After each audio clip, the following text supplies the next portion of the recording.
Good morning, everyone. I am your host for Friday, Liisa Murray, and welcome to Good Morning Hebrew Home. We have a great show for you this morning. It's been one of those mornings, I have to say, so I hope you'll bear with us if we have any hiccups, but hopefully we'll just have a lovely show for you today. So, today, the weather, it's a high of 63. It's going to be partly cloudy most of the day, and there will be some winds about 12 miles per hour. I thought we would get right into birthdays and meals. Let's just get right into what's important, okay? So today in staff birthdays, Adwoa, happy birthday. And in resident birthdays, I see a lot of familiar names on here. So I want to wish a very happy birthday to Judy R. Hi, Judy. To Lorraine E., Stephanie D., and Dorothy R. And tomorrow, a happy birthday to Rita G. and Ann V. It is so lovely to read these birthdays and recognize people I know. And I hope if you know them as well, you will wish all of them a happy birthday. Let's get into, just as important as birthdays, are our meals for today. So I'm going to start with the non-kosher meals. So today's lunch is cheese pizza, Israeli salad, and oatmeal cookies for dessert. Tonight's dinner, the vegetable noodle soup, Greek chicken with broccoli orzo, and fruit cocktail. Saturday, lunch is barbecue chicken, sweet potato and green beans with peach mango applesauce. The dinner will be vegetable soup with bolognese lasagna, garlic bread knot, and lemon sorbet. Sounds pretty good. I tried to make bolognese for the first time the other day. Didn't go so great. So if you've got a bolognese recipe, I'm in the market. This Sunday, the lunch will be meatballs, marinara sauce with spaghetti and broccoli florets. Dessert is strawberry shortcake. The dinner tonight is black bean soup with garden vegetable quiche, mixed greens with carrots and cabbage, and a fig cookie for dessert. So getting to the kosher meals. Friday, today, the entree is garlic flounder, quinoa with edamame and Brussels sprouts. The dessert is oatmeal cookies. For dinner tonight, the kosher meal is chicken noodle soup, barbecue chicken, roasted potatoes, mushroom medley, and fruit cocktail.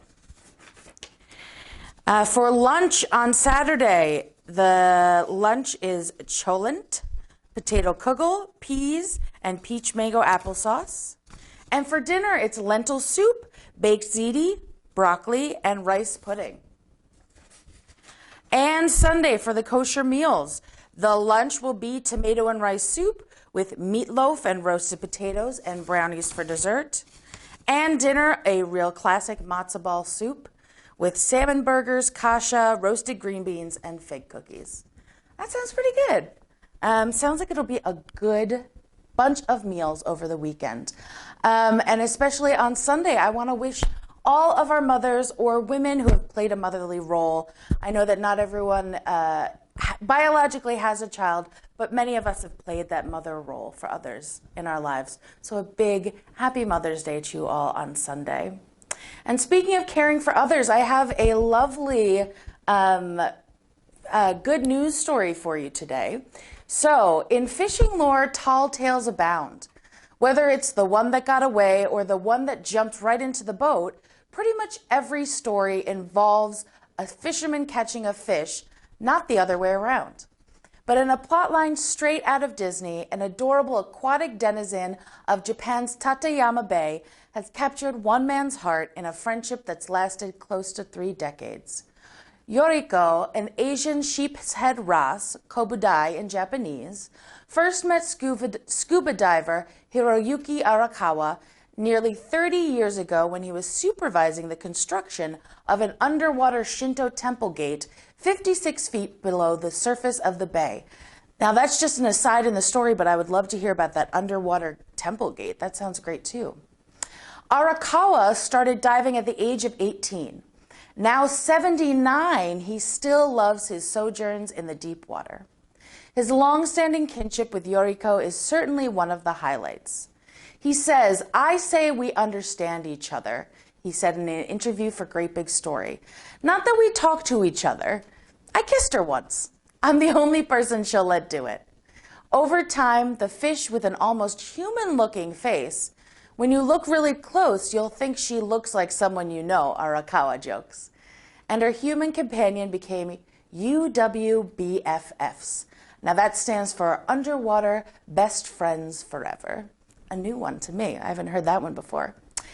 On one dive when Arakawa was visiting, he noticed Yuriko's mouth had been badly injured.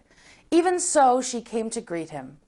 Realizing she'd been unable to catch her own food, Arakawa spent the next 10 days hand-feeding Yoriko meat from crabs he hammered open for her near the submerged temple gate.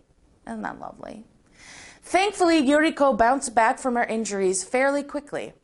After her recovery, the bond between the pair seemed to grow even stronger. I'm not sure if it's the nature of the Kobudai or not. It's probably because there's a sense of trust between us. I guess she knows that I saved her, that I helped her when she was badly injured. So for me to be able to do that, I am proud, Arakawa told Great Big Story.